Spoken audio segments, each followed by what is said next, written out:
Kagulat World. Buong mundo posibleng gugulatin ni Alexandra Ayala ngayong 2026 dahil malinaw na ang pinaka-main focus niya ngayon ay hindi lang simpleng makalaro sa clay season, kundi gumawa ng malaking ingay sa mismong Roland Garros main draw. Habang papalapit ang French Open sa Paris mula May 24 hanggang June 7, unti-unti nang umiinit ang usapan sa international tennis community tungkol sa mabilis na pag-angat ng Pinay sensation. At sa totoo lang, hindi na imposible na magkaroon tayo ng isa sa pinakamalalaking breakthrough ng Pilipinas sa Grand Slam tennis. Matapos ang solid performances niya sa Rome, kung saan nakaabot siya sa round of 32 bago natalo kay world number 2 Elena Rybakina. Mas lumakas ang paniniwala ng maraming analysts na kaya ni Alex makipagsabayan sa elite level sa clay courts. Ang dating weakness niya sa surface na ito ay tila unti-unti nang nagiging bagong sandata. At ang pinaka-importanting development, kumpirmado na halos secured na ang kanyang main draw position sa Roland Garros dahil sa kanyang ranking at strong WTA results nitong 2026 season. Hindi na siya basta qualifier na kailangang dumaan sa napakahirap na preliminary rounds. Direktang papasok si Alex sa grand stage ng Paris, kasama ang pinakamalalaking pangalan sa women's tennis. Ngayon, iba na ang pressure. Iba na ang expectations. Dahil habang dati ay future star pa lang si Alex. Ngayon, maraming fans at analysts ang naniniwalang kaya niyang manggulat ng seeded players sa mismong French Open. At kapag nangyari yon, hindi lang Italy ang magdiriwang. Buong mundo mismo ang mapapatingin sa Pilipinas. Habang papalapit ang Roland Garros 2026, isang pangalan ang unti-unting umiingay hindi lang sa Pilipinas, kundi pati sa Europe, Alex Ayala. At ayon sa mga pinakahuling updates sa kanyang clay season campaign, malinaw na ang buong direksyon ng kanyang 2026 schedule ay nakasentro sa isang napakalaking target, gumawa ng breakthrough sa French Open main draw. Hindi ito simpleng experience gathering lang. Ramdam ngayon ng tennis world na seryoso ang kampo ni Alex sa paghabol ng tunay na Grand Slam impact. Kaya sunod-sunod ang kanyang tournament sa Europe, Madrid, Rome, Parma, at posibleng Strasbourg preparations. Lahat nakatuon para mahasa ang kanyang laro sa pinakamahirap na surface sa tennis, clay. At sa totoo lang, ibang Alex na ang nakikita ngayon ng international community. Mas explosive ang movement niya. Mas stable ang mental toughness. At higit sa lahat, hindi na siya intimidated sa malalaking pangalan. Ito ang pinaka-importanteng pagbabago sa kanyang laro ngayong 2026. Ang dating batang prospect na nag-aaral pa lamang sa big stage ay ngayon marunong ng makipagbakbakan laban sa world-class opponents ng walang takot.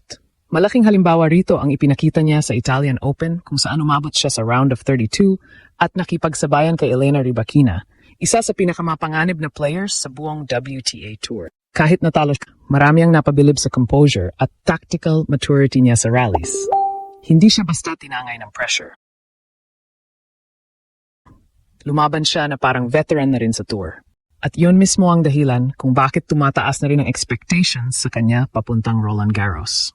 Kapag nakapasok ka sa French Open main draw, ibang mundo iyon. Doon nagsasama-sama ang pinakamahusay na clay specialist sa planeta. Doon nasusubok ang stamina, strategy, consistency, at mental endurance ng isang player sa loob ng 2 linggo. At para kay Alex, ito na marahil ang pinakamalaking pagkakataon niya para patunayan na kaya niyang maging permanenteng bahagi ng elite conversation sa women's tennis. Nakakabilib din dahil hindi madaling maabot ang sitwasyon niya ngayon. Bilang isang Filipina player mula sa bansang walang malalim na tennis infrastructure kumpara sa Europe o Amerika, halos imposible dati isipin na may Pilipinang magiging relevant sa Grand Slam discussions. Pero binabago yun ni Alex isa-isang torneo kada buwan. Sa katunayan, maraming international fans ngayon ang nagsisimulang magkumpara sa kanyang trajectory sa ilang dating teenage breakthroughs sa WTA. Hindi dahil pareho agad ang achievements, kundi dahil pareho silang fearless pagdating sa malaking stage. At habang lumalakas ang hype sa kanyang pangalan, lalong umiinit ang tanong ng buong tennis community. Handa na ba talaga si Alex para sa kanyang pinakaunang malaking French Open explosion? Ang pinakamapanganib ngayon kay Alex ay hindi lang ang kanyang improving tennis skills, kundi ang kanyang mentality. Dahil habang tumataas ang pressure at lumalaki ang spotlight sa kanya ngayong 2026, mas lalo naman siyang nagiging kalmado at aggressive sa loob ng court. Ito ang klase ng transformation na madalas makita sa mga future stars bago sila tuluyang sumabog sa Grand Slam level. At ito mismo ang dahilan kung bakit maraming observers sa Europe ang naniniwalang pwedeng maging dark horse story si Alex sa Roland Garros. Sa clay courts kasi hindi sapat ang power lang. Kailangan matibay ang patience mo. Kailangan marunong kang mag-adjust ng angles, gumamit ng spin, at magbasa ng rallies ng matagal. At sa mga huling tournaments ni Alex sa Europe, kitang-kita na lumalalim ang kanyang understanding sa clay tennis. Hindi na siya nagmamadali lagi sa points. Mas marunong na siyang bumuo ng attacks step by step. Ito ang dahilan kung bakit kahit ang ilang higher-ranked players ay hindi na komportable kapag kaharap siya. Sa social media at tennis forums sa Europe, parami na rin ng parami ang pumupuri sa kanyang composure. Ang iba pa na ay nagsasabing isa siya sa pinaka-underrated young players ngayong clay season dahil sa bilis ng kanyang improvement. At kapag nagsimula ng maniwala ang international audience sa isang player, doon kadalas nagsisimulang mabuo ang tunay na momentum ng isang future star.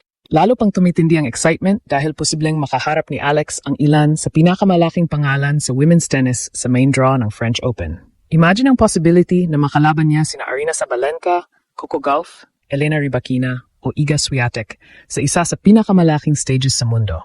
Para sa ibang players, nakakakabayon. Pero para kay Alex, parang iyon mismo ang challenge na gusto niyang yakapin. At dito lalong nagiging emosyonal ang buong kwento. Dahil bawat laban ni Alex sa Paris ay hindi lang laban para sa ranking points o prize money, ay itong laban para sa visibility ng Philippine tennis sa global stage. Sa bawat pagkakataong napapakita siya sa international broadcasts, bawat mention ng Philippines sa European tennis media, mas lumalawak ang epekto niya sa bagong henerasyon ng mga batang Pilipino na nangangarap maging world-class athletes. Hindi na ito simpleng personal journey. Parang nagiging movement na rin ito. Kaya habang papalapit ang Roland Garros main draw, lalong lumalaki ang anticipation. Dahil pakiramdam ng maraming fans, may paparating na malaking sandali para kay Alex. At kapag dumating ang breakout na yon sa Paris, posibleng hindi lang tennis world ang mabigla, kundi buong sports world mismo. Sa puntong ito, malinaw na hindi na simpleng promising Filipina player lang si Alex. Ang kanyang buong 2026 clay court campaign ay tila paghahanda para sa isang napakalaking deklarasyon sa world tennis stage. Mula Madrid hanggang Rome, hanggang Parma at papuntang Roland Garros, bawat laban ay parang unti-unting pagbuo ng isang future Grand Slam contender. At ang pinaka-nakatakot para sa kanyang mga magiging kalaban, pakiramdam ng marami, hindi pa rin natin nakikita ang tunay niyang peak. Habang papalapit ang French Open main draw, mas lalong umiinit ang suporta ng mga Pilipino at international fans na naniniwalang kaya niyang gumawa ng historic breakthrough sa Paris. At kung may pagpapatuloy niya ang fearless mentality, composure at mabilis na pag-improve sa clay courts, posible talagang magkaroon ng pinakamalaking tennis moment ang Pilipinas sa modern era.